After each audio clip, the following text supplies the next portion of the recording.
Gente, prazer, me chamo Marcos, tenho 29 anos. Atualmente eu sou produtor da TV Globo. Eu faço o Jornal Nacional, a famosa Globo Lixo, né, que as pessoas tanto xingam a gente na rua.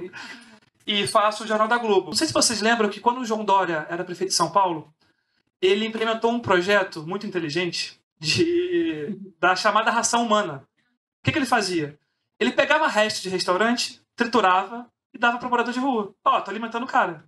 Pô, que isso? Aí o que a gente fez? Era um sábado, estava de plantão, mais um sábado, né, trabalhando, inclusive. Acostume-se, sério, você não tem vida, não.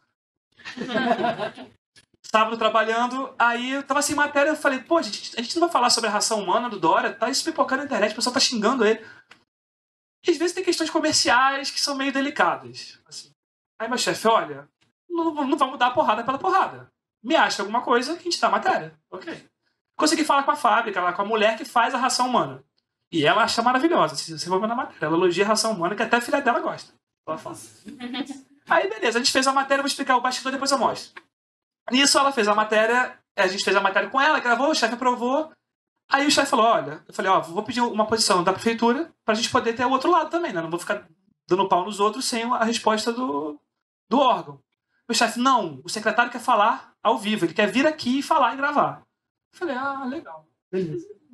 Falei, Simone, que é repórter, quando você for lá na fábrica, lá onde faz a ração humana, traz pra gente, eu quero provar. E a gente dá pro secretário. Ué, ele falou que é bom? Tô pra ele. Aí a gente comeu e falou, nossa, gosto de isopor, gosto de porra nenhuma. Aí beleza. E a gente resolveu dar pra ele provar, ele fez uma caretinha. Aí viralizou. Eu vou mostrar a matéria pra vocês aqui. O Conselho Regional de Nutricionistas criticou o projeto da Prefeitura de São Paulo que prevê a distribuição de alimentos processados para a população. Repare o cuidado da emissora de falar essas coisas assim, né? E desenvolvimento social, o aproveitamento de produtos que seriam descartados pela indústria é importante para combater a fome. Posso oferecer para o senhor provar esse alimento aqui? Dia que não dá para comer. E aí fica com fome? O senhor quer provar? Não.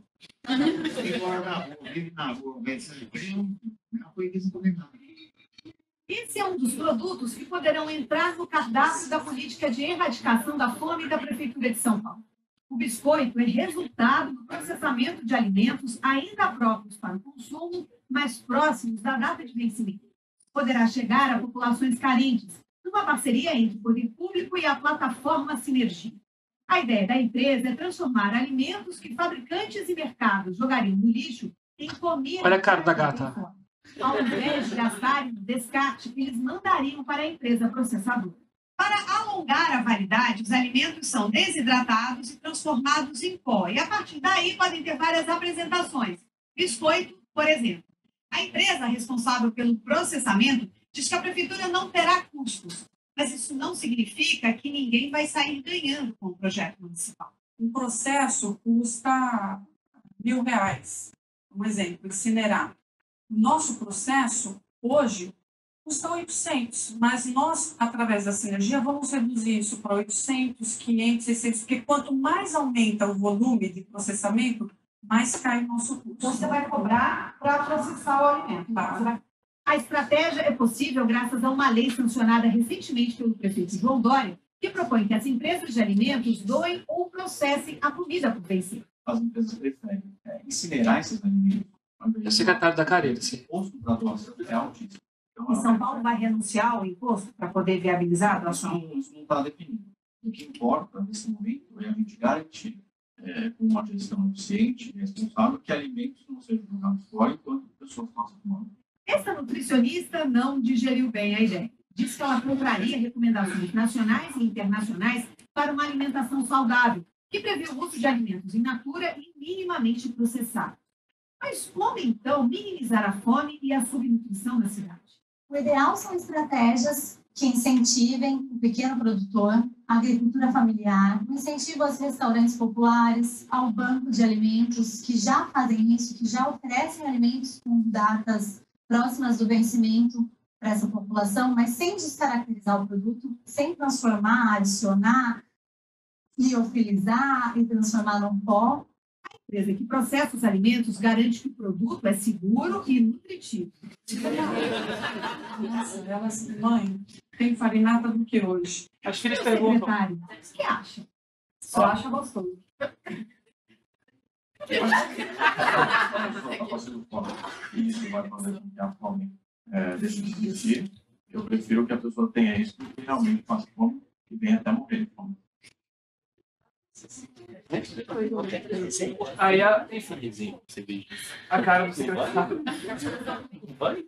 Aí a cara do secretário. Aí isso foi num sábado. O que tá acontecendo, gente? No debate, não, pelo amor de Deus, aguenta mais. Onde que tá isso? Aqui, gente. Aí, isso aí foi num sábado. Aí domingo eu fiquei de folga, e segunda eu cheguei lá no SBT, meu chefe me chamou. Ixi. Ele falou assim, quem que deu a ideia de dar ração pro secretário? Eu falei, eu. Ele falou assim, parabéns. Arrebentamos.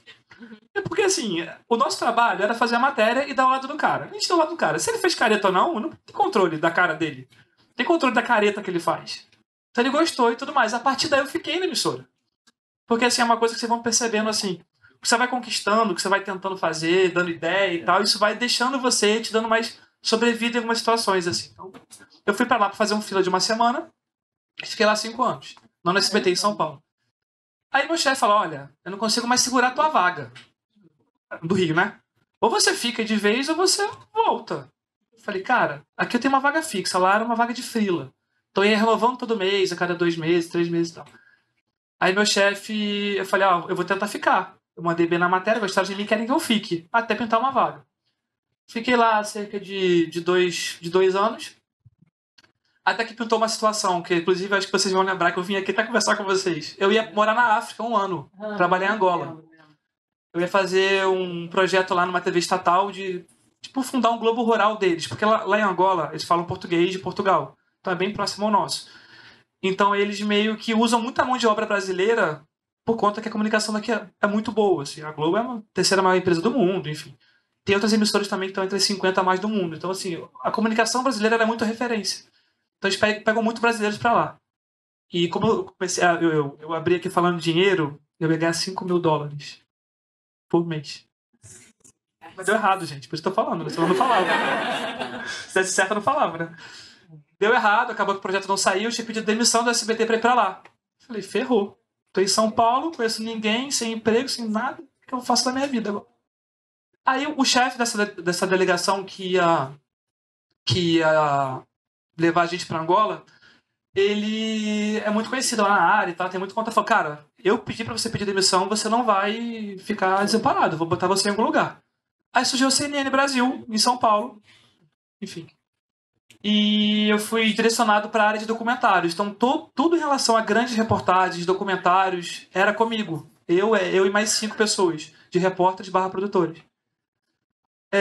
A gente chegou, enfim, fui para a CNN e inicialmente a gente ia fazer documentários leves, tipo assim, Amazônia, Código da Vida, água, coisas mais tranquilas, mais aprazíveis. Acabou que a CNN, a gente começou a trabalhar na CNN em outubro de 2019, a pandemia veio em março de 20. E eu, inclusive, não sei se vocês assistiram a história da CNN, mas eu consegui a entrevista do Ricardo Teixeira, do ex-presidente da CBF. Porque assim, só para contar um bastidorzinho, a CNN ela foi composta por ex-Record. Era o Douglas Tavolaro, que era ex-chefe da Record. A CNN, ele trouxe a CNN para o Brasil, era presidente, junto com o Rubem Menin, que era da MRV. E trouxeram, assim, metade da redação era ex-Record. Então, assim, era uma galera contra a Globo. Então, assim, vamos botar o Ricardo Teixeira no ar? Que ele é ex-presidente da CBF, que ele fala tudo mal da Globo e descascar, pra gente começar com o pé na porta. Aí me deixaram responsável por conseguir o Ricardo Teixeira. Comecei a conversar com ele desde outubro, negocia aqui, negocia ali e tudo mais. Ele é um cara que ele não pode sair do Brasil, porque ele é investigado lá fora. Então, se ele sai do Brasil, ele é preso. Qual que é a forma dele chegar na justiça americana? CNN. Então eu usei esse método e consegui convencer ele de falar com a gente. Foi a Mona Lisa Perrone que fez a entrevista. Eu nem separei esse link aqui, mas enfim, a entrevista dura meia hora, é muita coisa e tal. Mas enfim, depois vocês podem, caso tenham interesse, pesquisar e tudo mais. Consegui o Ricardo Teixeira e falei, putz, comecei bem na CNN. Aí, né, a gente gravou o Ricardo Teixeira, eu comecei a falar com ele em outubro, comecei a falar com ele antes, em junho. A gente gravou com ele em janeiro. Foi uma coisa assim, foi difícil. Porque assim, a gente marcou com ele assim, eu tava em São Paulo, a gente veio pro Rio, marcou num hotel na beira da praia de Copacabana. Ele foi pra lá e queria conhecer a gente, e mesmo assim não sabia se ele ia falar, queria ver se confiava na gente. Enfim, é uma pessoa meio complicada. Gravamos com ele, foi a estreia da CNN, foi a maior audiência da CNN na estreia, graças a Deus. Rendeu bem. Aí, beleza, fechamos o Ricardo Teixeira e veio a pandemia em março. Foi quando estreou a CNN. Eu tava fazendo uma matéria, pelo que eu me lembro, sertanejo, tipo, a bomba do Brasil, sei lá o que é isso. Era uma série assim dessa. Era um documentário de 1 hora cada um. Aí eu falei, gente, o bicho tá pegando lá fora, a gente tá fazendo sertanejo. Pelo amor de Deus, a pandemia tá aí, começou a pandemia, aí o canal ele vai estrear e tal. Aí acho que era Corpus Christi, enfim, era algum feriado antes. Não era Corpus Christi, não. Era algum feriado que teve, que eu tava na redação e o prefeito de Manaus entrou ao vivo na CNN, o Arthur Virgílio, se não me engano, Arthur Virgílio. Cara, eu nunca vi um prefeito chorar ao vivo pedindo socorro. Assim, eu não me lembro de ter visto. Eu cheguei pra falei, Rafael, você tá vendo? O prefeito de Manaus tá chorando, o Arthur Virgílio aqui, tá desesperado, pedindo ajuda pra Manaus, porque a Manaus tá colapsando com gente Covid. Cara, vamos pra lá, pelo amor de Deus. Ele falou assim, me dá 2 horas. Tem que ligar pro financeiro, ver se tem dinheiro lá. Como o canal é novo, geralmente quando o canal estreia, dinheiro é rodo, gente. Você pode viajar até pro inferno. Ele manda você com passagem de ida, 15 dias lá e volta. No spa aqui no Rio. Aí eles mandaram pra Manaus. Fui no dia seguinte pra Manaus, fui eu, um editor e um cinegrafista. Assim, não tinha muita informação. Assim, hoje a gente tem mais informação, mas você imagina em março/abril de 2020. O que você sabe de Covid? Nada. Era uma doença que parecia uma gripe, mas não era uma gripe, era mais forte e matava as pessoas. Então essa era a informação que a gente tinha. E eu falei assim, eu encaro, vambora. Eu viajei dia 13 de abril. Isso era dia 10, 11, eu acho. Viajei dia 13. Dia 12 eu perco um amigo de Covid. Dia 12. Cara, eu fiquei desesperado, assim. Falei, meu Deus do céu, perdi um amigo, fodeu, ferrou, meu Deus do céu e tal. Eu fiquei baleado com aquilo. Aí você já pensa, né? Eu tô morando no Rio, minha família é interior. Pô, minha mãe, minha avó, meu pai, minha irmã, meu Deus do céu, eu tô aqui, longe. O que eu faço? Tem matéria amanhã pra viajar. Eu falei, eu vou. Fui pra Manaus. E a gente fez uma reportagem de 1 hora na CNN, durante 56 minutos. Não vou mostrar tudo, mas assim, modéstia à parte, eu acho ela bem interessante. Caso queiram assistir depois, recomendo. Né? Modéstia à parte. E a gente retratou meio que a gente fez assim, como que tá Manaus? A gente fez de tudo. Assim, a gente revirou a cidade e mostrou por que Manaus colapsou. Só um ponto que é importante. Manaus foram 2 colapsos. O primeiro foi em abril e teve o do oxigênio, que foi bem depois. Mas esse foi o primeiro. Só para resumir a história, o que acontecia? Manaus era a única capital do país. Mentira, não é capital do país, não. Única cidade do Amazonas que tinha respirador. O que acontecia? Qualquer pessoa que passasse mal e precisasse de respirador tinha que sair da cidade para Manaus. Então, assim, são 3, 4 hospitais. Para um estado daquele tamanho, não vai aguentar. Não vai aguentar. Não tem como, assim. Então a gente mostrou tudo isso. Eu vou mostrar só um trechinho dessa matéria. Essa matéria ela foi finalista do prêmio de jornalismo investigativo, o IPES, que é como se fala? É o IPES, Prêmio Latino-Americano de Jornalismo Investigativo. E a gente mostra um pouquinho desse retrato de Manaus. Eu fui pra lá. Meu chefe falou, olha, é CNN, não dá pra mostrar a gente chorando, vai com calma, mostra o caos, mas vamos falar de economia e tal. Beleza, fui. Cheguei lá e falei, Diego, economia do Amazonas? Não, cara, as pessoas estão morrendo, tem frigorífico na porta do hospital, tô vendo corpo passando, tô vendo gente largando o corpo em casa com medo do morto, porque tá com Covid e a pessoa não sabia se pegava e morria. Eu vou mostrar só um trechinho pra vocês, porque no começo tem um resuminho, depois eu volto a falar sobre essa matéria. Só pra contar um pouco de bastidor, a gente pegou um táxi pra ir do aeroporto até o hotel, aí quando a gente chegou no táxi, é o cara, e aí, é a imprensa? Falei, fazendo o que aqui? Só tragédia, né? Não sei o que é lixo, globalista, não, é CNN. Também é tudo lixo, nem conhecia. Tudo lixo, não sei o que, vocês não prestam, vem aqui não tem nada, a Covid é invenção da mídia, não existe isso aí. A gente se olhou e falou assim, vamos ficar quieto, senão a gente vai apanhar aqui. A gente já quase apanhou algumas vezes, inclusive. Não, é sério, foi. A gente passa cada coisa na nossa tem noção, cara, ultimamente. Marcos. Tá, pode falar. Você não pode tomar água. Tá gravando. Oi, bom dia. Eu queria saber qual foi o maior desafio que você e sua equipe enfrentou para produzir essa reportagem.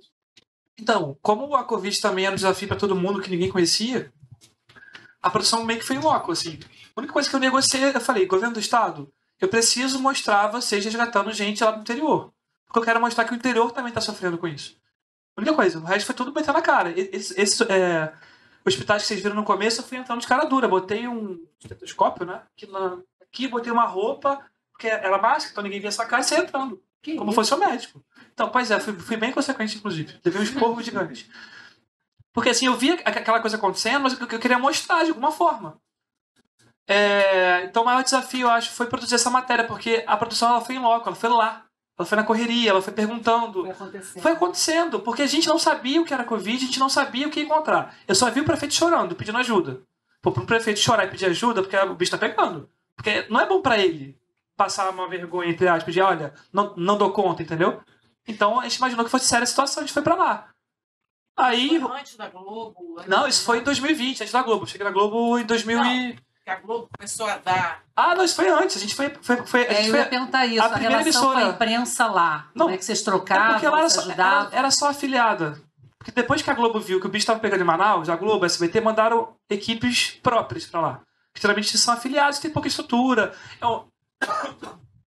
É uma pessoa com celular, gravando e com microfone. Então a estrutura é muito precária da imprensa lá. Então, até por isso que a gente foi para lá. Porque a gente tinha mais estrutura, mais câmera, mais gente e tal. Então, assim, quando a gente chegou, não tinha muita imprensa cobrindo, porque era só um burburinho e tal. Aí, quando a gente deu essa matéria foi ao ar num domingo. Na segunda, a CNN americana liga pra filial e pede essa matéria. Pra ser exibida lá fora, porque não imaginava que o Brasil tava assim. Eu tenho até essa matéria aqui, mas enfim, ela não tá entrando. Ela é em inglês e tal. Entrou no prime time do canal. Foi, acho que 8 horas da noite lá na CNN americana. E a gente conseguiu mostrar como tava o Brasil e pedir ajuda, assim. Como a situação tava. Botando só um pouco lá, enfim, entrei nesse táxi, comecei a chegar lá e tal. Eu vou falar uma coisa assim, sincera, assim, até me arrepio e me emociona, porque foi os piores momentos da minha vida, assim, lá dentro, assim, em Manaus.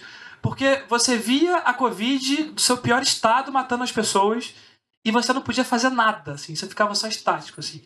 Eu fui no hospital, que acho que é o 25 de julho o nome, que é lá no centro de Manaus, acho que é centro. Quando eu cheguei lá no hospital, tinha um frigorífico chegando na porta do hospital. Frigorífico, de botar carne. Frigorífico aqui na porta. Eu só via passando. 1, 2, 3, 4, 5. Eu olhei pro Ailton, quero ser grafite, e falei, caralho, cara, que é isso? Tá morrendo muita gente, vem gente. Aí chega parente querendo achar o corpo, mas não pode chegar perto porque pode pegar Covid. Aí tinha umas mães abraçando o corpo. Era uma bagunça.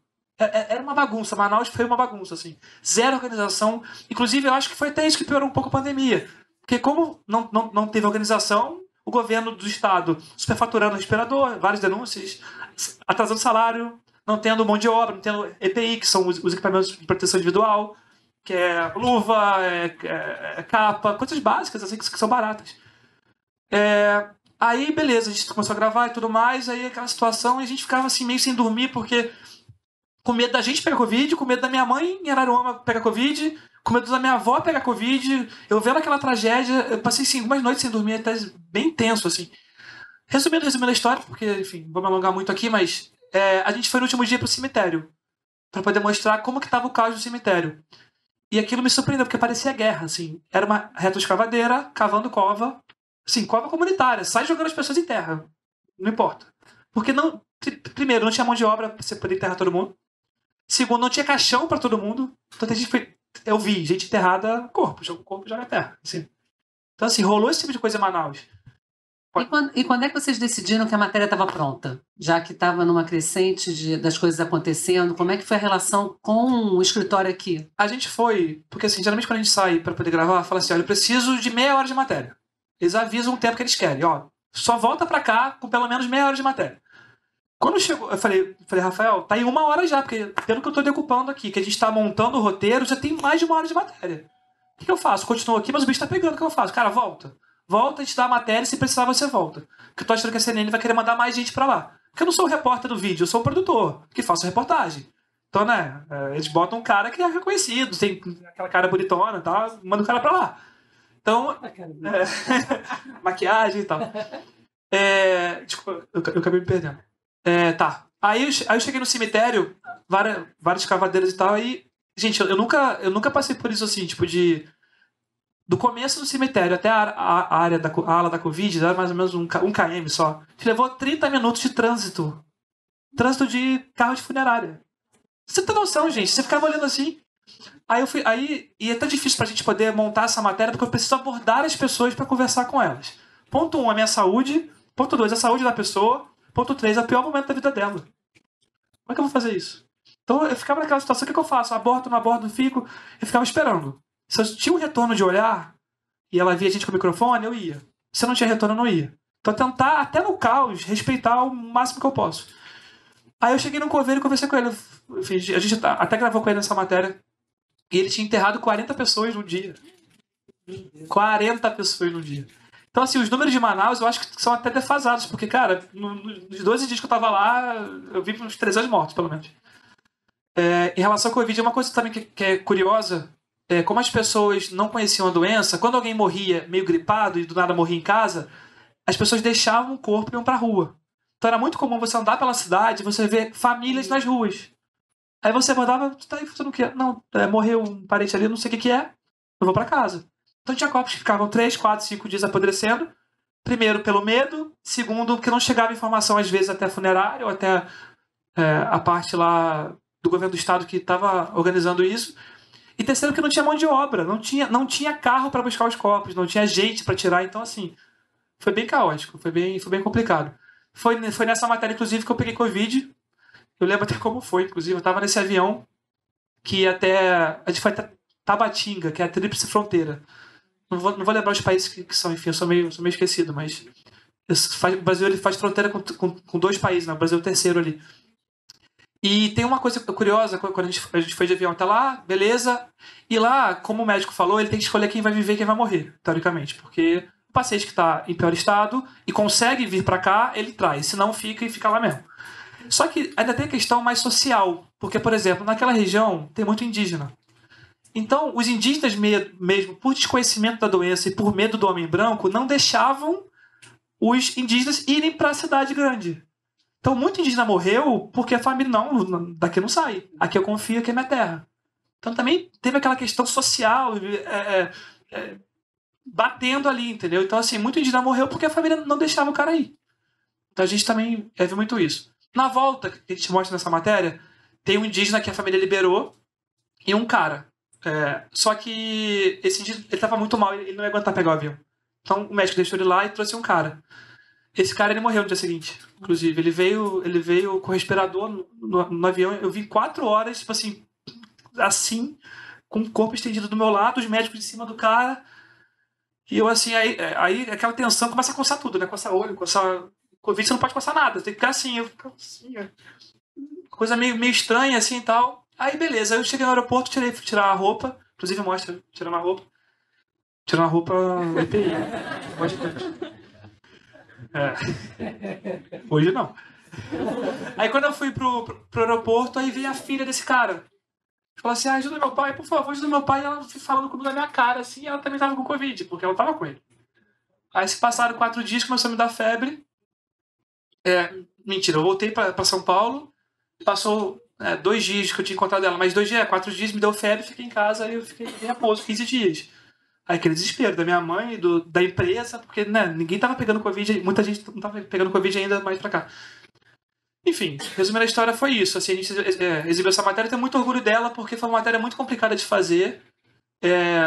Quando o Manaus zerou os casos, as mortes de Covid, eu me emocionei muito, assim, porque, cara, a situação foi muito complicada. Até hoje, às vezes, eu sonho, assim, parece que eu ouço o barulho da ambulância, assim, gritando no meu ouvido, assim, E é uma sensação de impotência, né? Você não pode fazer nada. Assim. E o que uma reportagem como essa te ensina, né? Principalmente na questão da abordagem de quem está passando por uma situação difícil? O que você tirou de lição disso para levar para a sua... É uma coisa que eu acho que vocês vão perceber quando entrar no mercado de trabalho, assim, a nossa vida é uma bolha, ainda mais aqui da PUC, a nossa daqui, assim, é uma bolha muito, muito, muito pequena e restrita, assim. Quando você começa a conhecer o Brasil profundo e ver que existem outros brasileiros que são que nem você, falam que nem você, se portam que nem você, mas vivem realidades completamente diferentes, você passa a ter um pouco mais de empatia. O que eu ia falar, que é em relação à próxima matéria dos povos isolados, que essa matéria venceu o prêmio da Cruz Vermelha de jornalismo. Aí eu comecei a pensar, caramba, começou na capital a Covid, ela foi descendo. Como é que estão vivendo os povos que estão isolados, os ribeirinhos, essas pessoas? Vou caçar algum lugar para ir. Eu comecei a olhar o mapa da Covid e ver onde tinham mais casos. Era São Paulo, era Rio e tal. Eu fiquei pensando, cara, será que esses números do interior estão sendo contabilizados de forma correta? Aí eu falei, vou dar uma olhada no IBGE. Fiquei olhando, caçando coisa. Eu falei, qual que é o pior IDH do Brasil? O censo de 2010 estava dando Melgaço, interior do Pará, na ilha de Marajó. Longe pra caramba. Eu falei, quantos casos tem Melgaço? Governo do Pará, Covid, aba do Covid, eu fui descendo assim. Melgaço. 5 casos, uma morte. 5 casos, uma morte, pior IDH do Brasil. Os caras não têm saneamento básico, não tem hospital, não tem nada. Falei, Rafael, posso ir lá? Falei, cara, apura melhor. Caça alguma coisinha lá, apura melhor isso. Quero ir lá. Aí achei, sempre tem uma associação de moradores, uma ONG que vai falar tudo que ninguém quer falar. Sempre vai ter alguma, sei lá, sindicato dos isopores do Cidadão. Sempre tem alguém. Aí achei um sindicato, cara, aqui tá o Castro, tá morrendo gente, vem pra cá, pelo amor de Deus. Rafael, aqui, vamos embora. Sei lá, foram 4 horas de voo pra Belém, mais 25 horas de barco. Gente, é na divisa com o Amapá. É o Amapá, lá em cima, assim, tipo... Sabe aquele lugar que você fala assim, sei lá, o que é isso aqui? Aí você olha assim, olha lá, assim. Aí a gente chegou lá, inclusive foi um baita aprendizado, assim, porque essa relação muito com o entrevistado, que é importante, que é a parte que eu falo de fugir da bolha. Eu cheguei numa casa ribeirinha, porque assim, a gente conseguiu mostrar que a Covid estava fazendo um caminho. Porque lá os rios, assim, lá as ruas são rios. Então não são ruas, né? As cenas de barco são rios. Então no rio X, você via a gente começando a ficar gripada. No rio da frente, não. Então você vê o caminho que o vírus ia fazendo. Era muito nítido, assim, o caminho do vírus. Aí a gente começava a conversar com as pessoas e tal, eu pensei, gente, como é que esse vírus chegou aqui? Aí entra a questão do governo federal, que eu acho que foi um dos responsáveis, além da vacina, que é uma coisa que a gente sabe, responsáveis pela proliferação do vírus. Desculpa. Quando o governo liberou o Auxílio Brasil, muitas pessoas iam para os centros das cidades pequenas pegar o dinheiro. O governo tá dando dinheiro, chega aqui. E a gente de barco pra caramba pegava o dinheiro e ia pra casa. O que acontecia? O vírus é junto no barco. Tem muita gente, tem muita criança. Você vê famílias assim de o pai e a mãe, 20 crianças. Juro, não era incomum. Assim, você via muita criança. Então, as próprias crianças que são grandes vetores do vírus levavam para mais gente. Então começou a se espalhar o vírus pelo interior. Enfim, tinha muita gente morrendo. E quando a pessoa morre no interior, geralmente se enterra do lado da casa. Não vai para cemitério, não tem cemitério. Acaba um buraco ali e enterra ali, bota uma cruz em cima. Então você passando pelo Rio, você via cruzes novas. Sabe aquela terra que você acabou de cavar e botou uma cruz? Você via isso, assim. Então você foi acompanhando esse tipo de coisa acontecendo, assim. Agora, realmente, voltando para a questão do entrevistado. Eu cheguei numa casa que era um palafita. Mato, rio, palafita. Cara, tem muita cobra e aranha, inclusive. Até fui zoado por uma criança, depois eu conto a história. Esse riquinho aí, fazendo o quê? Aí eu cheguei na casa e falei, moça, tem um copo d'água, por favor? Ela pegou e fez assim, eu no rio.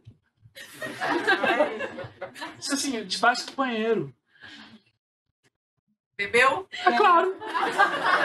Tive que beber. Porque assim, o errado sou eu. Eu que tinha que ter percebido que é a água dela. E se eu não quiser tomar a água dela, eu não tenho que pedir. Então se eu pedir, eu vou tomar pra aprender a reparar melhor, entendeu? Então assim, eu acho que também... Eu tô brincando, obviamente, mas isso realmente rolou. Ela pegou a água do pé do banheiro. Eu tomei aquela água assim, falei, vou passar mal aqui. Tem que gravar mais 5 dias aqui, cheio de mosquito picando, tudo empolado a perna, sei o que e tal.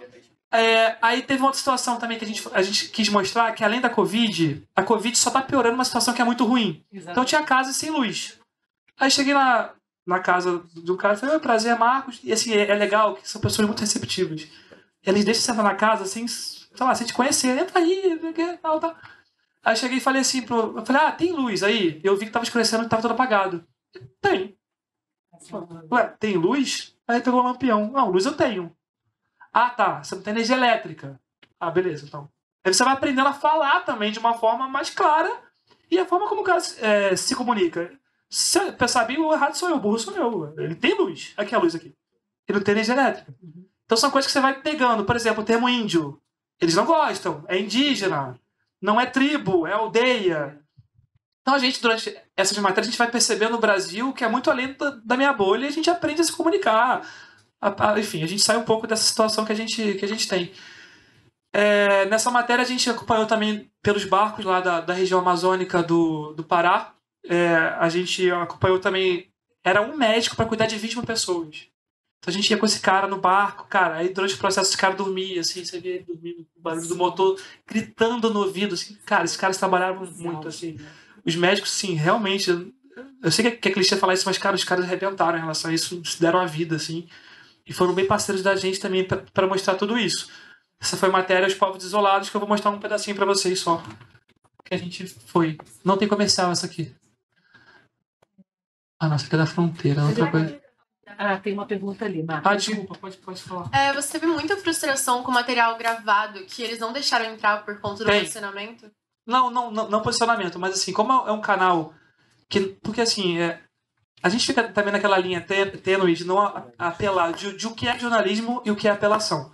Por exemplo, eu não preciso mostrar uma mulher chorando durante 1 minuto que o filho dela morreu com Covid. Ela pode falar, meu filho morreu com Covid e abaixa a cabeça. Então, assim, muito material que a gente tinha, que a gente achava, olha que material forte, olha o que sua mãe falou, a gente não usava. Porque o recado ele pode ser dado de várias formas. A empresa escolhe dar um recado sem muito choro, porque, segundo ela, não é o público dela. Agora, de posicionamento político, não. A CNN, pelo menos no começo, não sei agora como tá, não tinha isso. Tipo, cara, vai e faz, entrega o que você pode. Obviamente, coisas que não entravam, inclusive teve uma matéria que eu vou mostrar depois, das fronteiras brasileiras, que a gente percorreu as fronteiras brasileiras, assim. Que um indígena fala assim, esse governo assassino. No roteiro, mandaram cortar. Na edição no ar, a gente deixou. E o esporro veio depois. Mas aí fala, desculpa, esquecemos. Mas foi mesmo. Tô mentindo?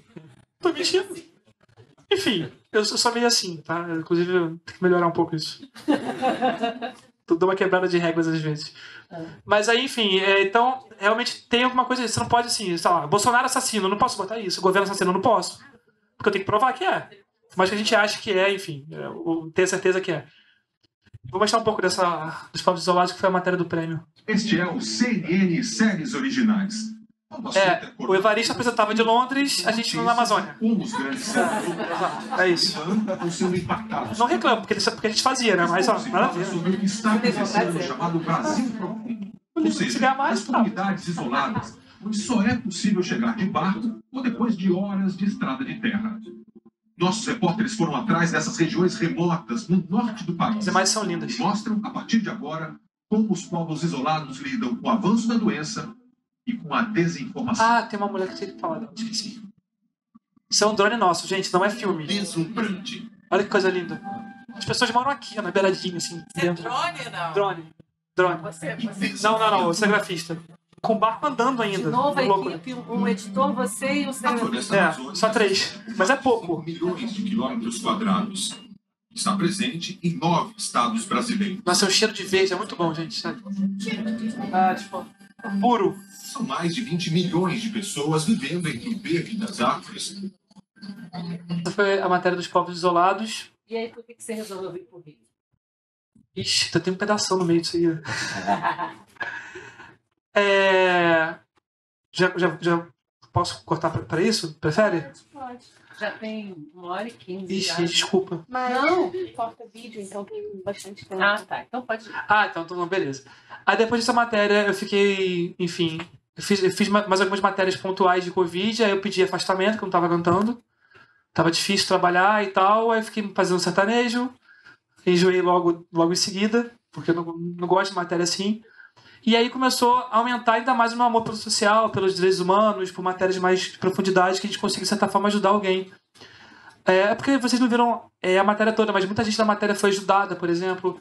Na matéria de Manaus, a gente mostrou uma indígena que ela é enfermeira, ela se formou em enfermagem para ajudar o povo dela. Então ela estava sozinha, indo em casa, medir pressão, sei lá, enfim, atender a população por conta própria. O nome dela é Wanda, ela foi a primeira indígena a ser vacinada em Manaus. Foi, inclusive, através...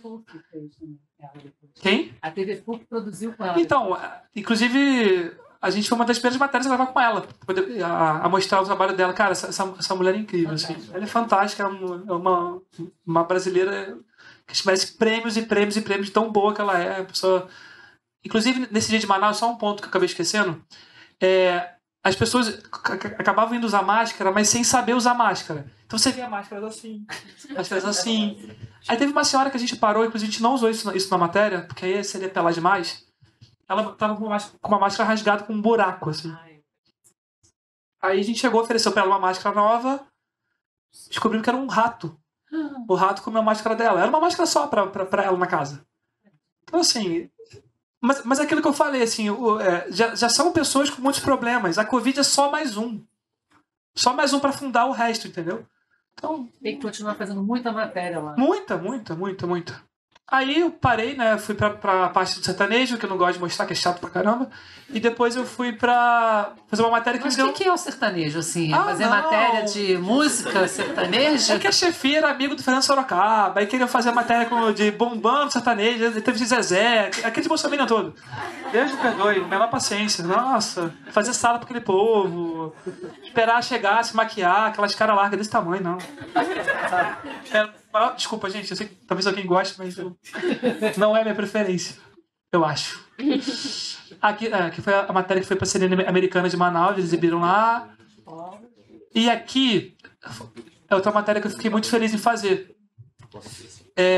Aí foi um pouco menos de Covid, tinha bem pouquinho. A gente resolveu fazer o seguinte, percorrer as fronteiras brasileiras e poder mostrar um pedaço de cada região e um problema especificamente de cada região. Norte a gente mostrou o ouro saindo e os refugiados venezuelanos. No sul a gente mostrou o contrabando. Cara, os caras passam até vaca pela fronteira. Os caras, até vaca, gado, uma coisa louca ali embaixo. E no meio o Paraguai, droga. Droga. Gente, sério, a região de Ponta Porã, Mato Grosso do Sul, cheira a maconha. A galera já levantou a cabeça fazendo assim. Não sei se a qualidade é boa não, mas não experimentei. Isso vai ser preso. Imagina, o repórter é preso. E essa daí é uma produção de quanto tempo também? Ah, tá. Essa produção, então, durou assim 1 mês e meio, porque a gente, sei lá, eu ia pro Pará, pra Amazonas, 10 dias. Aí voltava pra redação, fechava o VT do Amazonas. Ia pra Mato Grosso do Sul, Mato Grosso, tantos dias. Depois eu fui pro Paraná, mais tantos dias. Então, 1 mês e meio pra fazer isso. Que foi a estreia da temporada do programa do ano de 2021, eu acho. Aí vai ter só um breve resumo das fronteiras e tal. Nossa, a gente passou um aperto aí, gente. É muita loucura, é muita criminalidade. De novo, Evaristo em Londres. E eu aqui suando pra cacete no calor do inferno. Aqui o olhinho dele até com frio, ó. Ele tá lá ainda? Tá, mas ele saiu da emissora, por isso também que eu saí da emissora. Depois eu vou explicar a história. O Brasil e os nossos vizinhos na Não sou peixe dele não, é porque o programa era dele. territorial que desafia as autoridades. Da violência imposta pelas facções criminosas até o garimpo ilegal em terras indígenas. Do contrabando de agrotóxicos e eletrônicos até o tráfico de armas. Gente, a gente mostrou na matéria de agrotóxicos que quem manuseava muito, algumas pessoas cometiam suicídio porque dá problema na cabeça. Não, tem muita história. Isso aí é perto da Venezuela / Guiana. Isso aí foi uma parte que a gente correu de garimpeiro. Eles amenizaram isso aqui, botaram umas imagens que não eram da hora, enfim. Flagrante da atividade ilegal. Subimos o drone. Provoca a ira dos garimpeiros. Vamos sair fora? Ele calmo, mano. Porque tão armados, cara. Meu Deus. Mas assim, aí a gente foi. Porque assim, e o drone, ele tem o tempo dele, né? Ele não desce quando eu quero. Aí vem. Entra no Instagram, Twitter e custa 20 mil reais. Vou embora. Minha vida depois, pelo drone.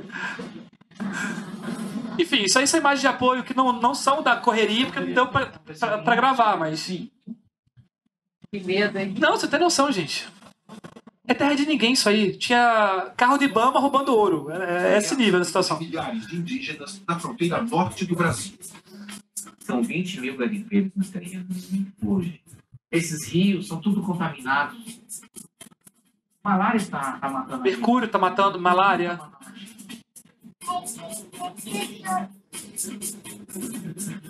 Com exclusividade, nossos repórteres acompanham uma operação do Exército no meio da floresta. E aquela coisa do medo, eu tenho pavor de avião. Por conta da nossa segurança, a gente está Eu tô em todos. usando com colete de prova de balas. Pelo perigo. É muito calor, gente. É muito úmido. Aqui.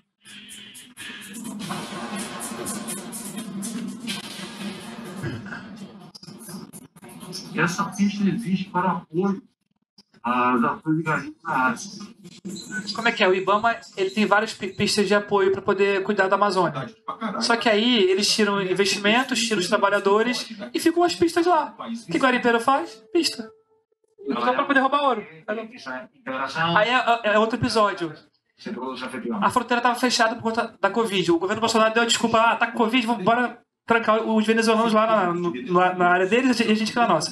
Só que eles começavam a andar pelas montanhas. São estradas isso aqui. Aí o drone te mostrava as pessoas pra comer. Aqui, ó.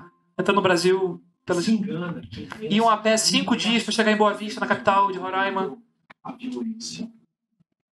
gente entrou no presídio. Os presídios da região. Tudo lotado. Cheio de venezuelano. E a maioria era roubo simples. 1% era estupro, 1% era homicídio, 98% era roubo de comida, roubo simples. Social, cara. Isso aqui é o social. Total. A floresta amazônica. Isso aqui é Guiana e Brasil. Para cidades gêmeas entre Brasil e Paraguai, na região centro-oeste. Aí o bicho pega. Nós somos siameses, porque uma depende... Aí essa parte que a gente tem que amenizar a matéria. Vamos falar de economia, o povo só... O comércio atrai turistas e movimenta a economia de Ponta Porã, Pedro Juan Cabaleiro.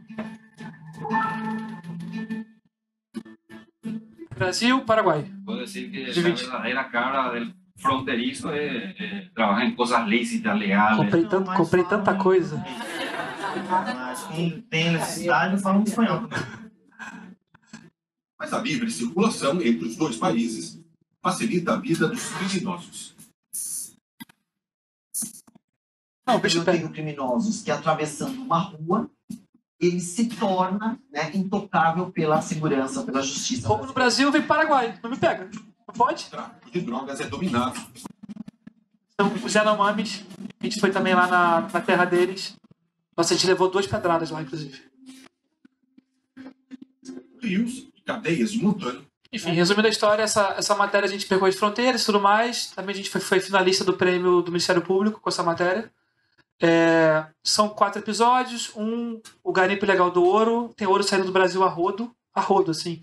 Aí eu entrevistei a Agência Nacional de Mineração, o presidente. Aí na entrevista fala assim, fazer o quê? Não tem dinheiro? Eu me meter ali, não.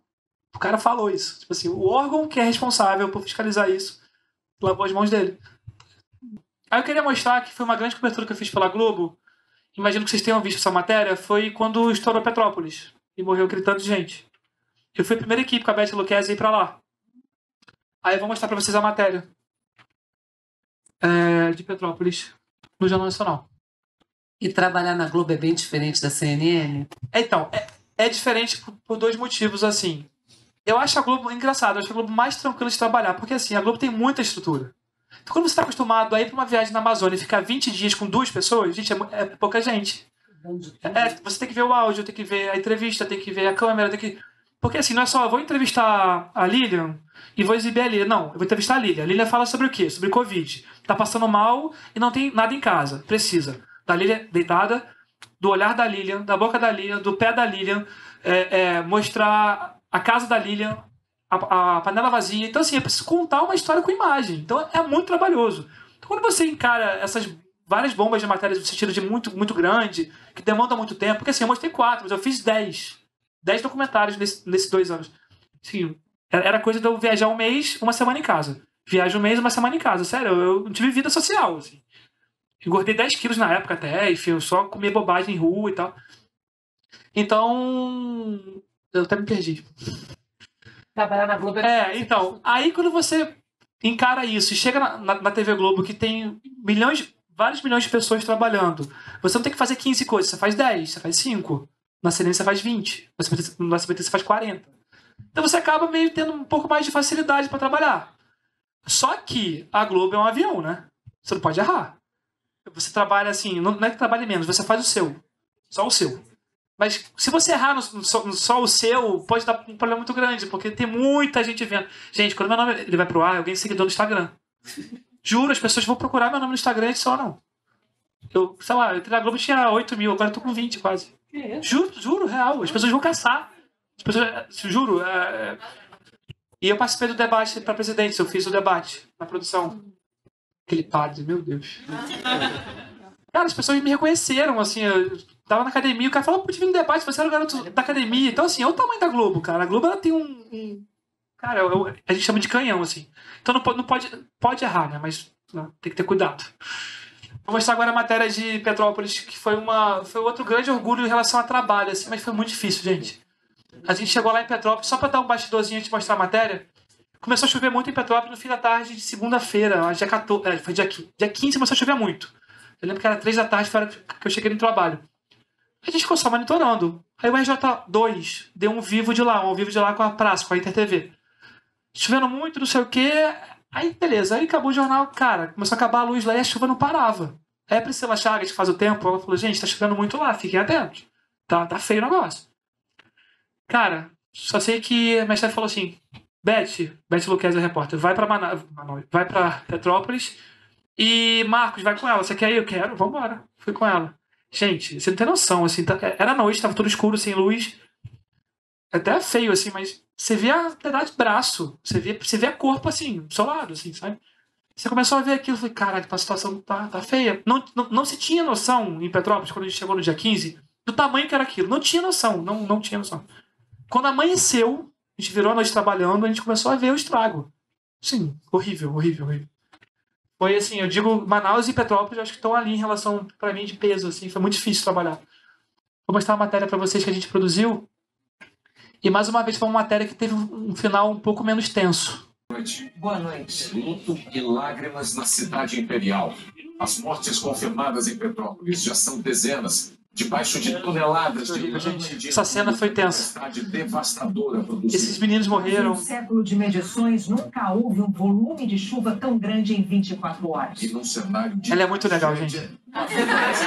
Depois eu conto. Você falou aqui? Vou falar com ela, então. 100 anos de idade. Em Minas Gerais, as enchentes também deixam cidadãos ilhados e casas cobertas. Veja ainda, a Rússia retira mais tropas da fronteira com a Crimeia. Mas a OTAN desconfia. O presidente... Vou mostrar minha mesa. Eu sento aqui, ó. Caso eu queira assistir, eu vou estar aqui hoje.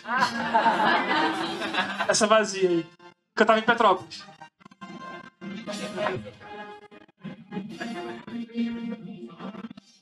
Esses dias eu tava de vermelho na escalada, meu Deus.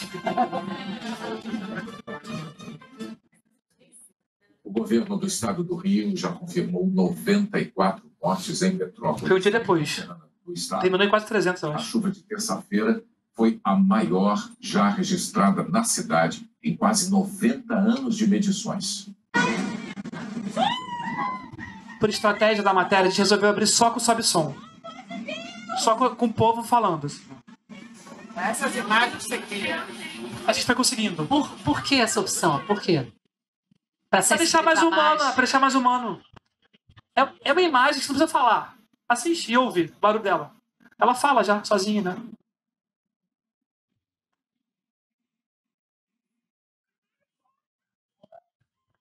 Você, como produtor, recebeu esse material da...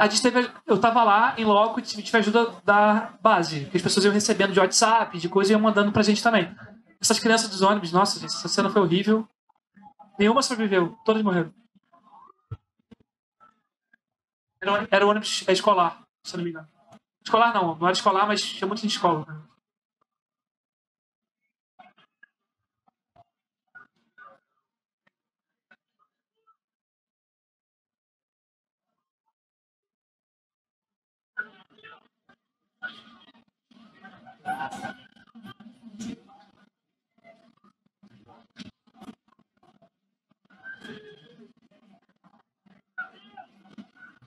Aqui, um já foi. Ó.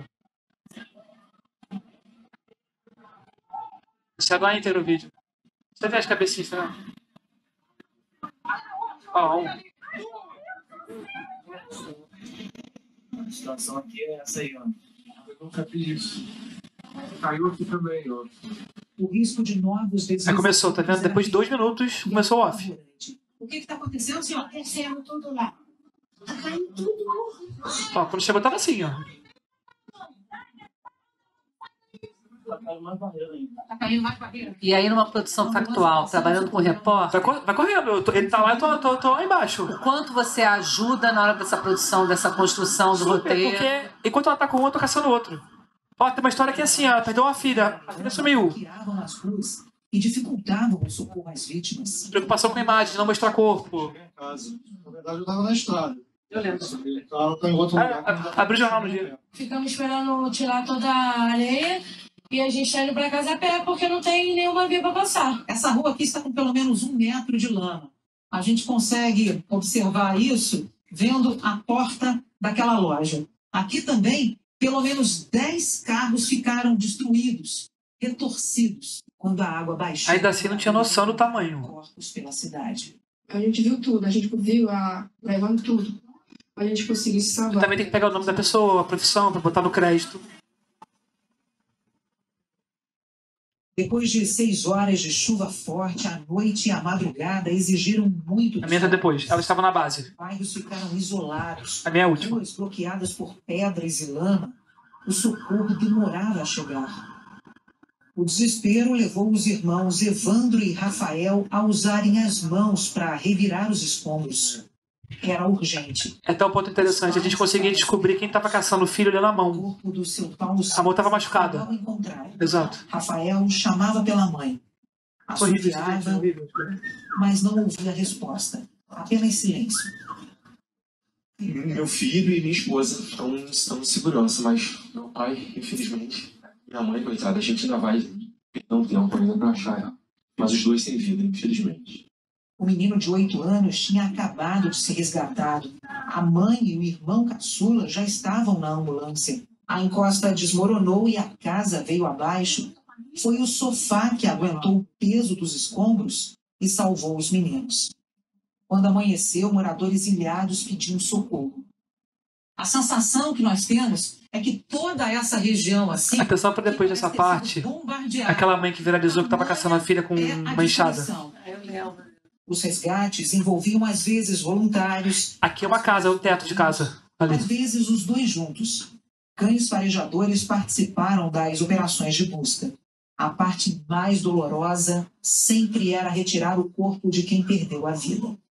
Uma cena muito triste, mais um corpo está sendo retirado aqui dessa região do bairro Alto da Serra. Vocês estão vendo a dificuldade dos bombeiros. Eles afundam na lama para fazer esse resgate. É um trabalho muito difícil, muito delicado.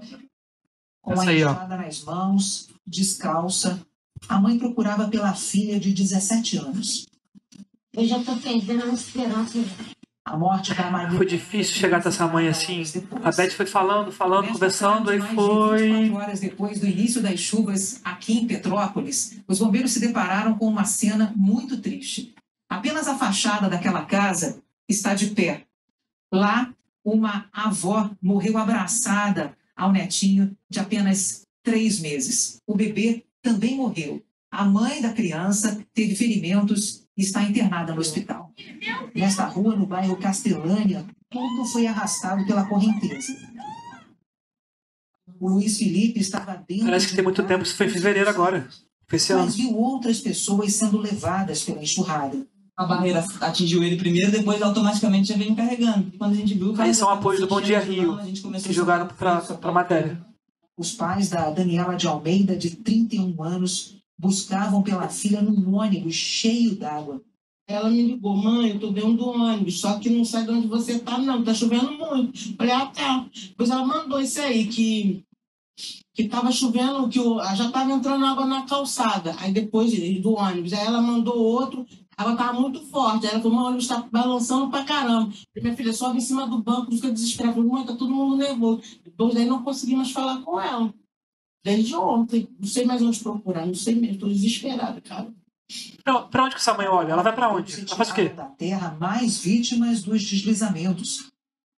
Diante do tamanho do desafio, um deles para e reza. O outro não consegue segurar a dor e é amparado.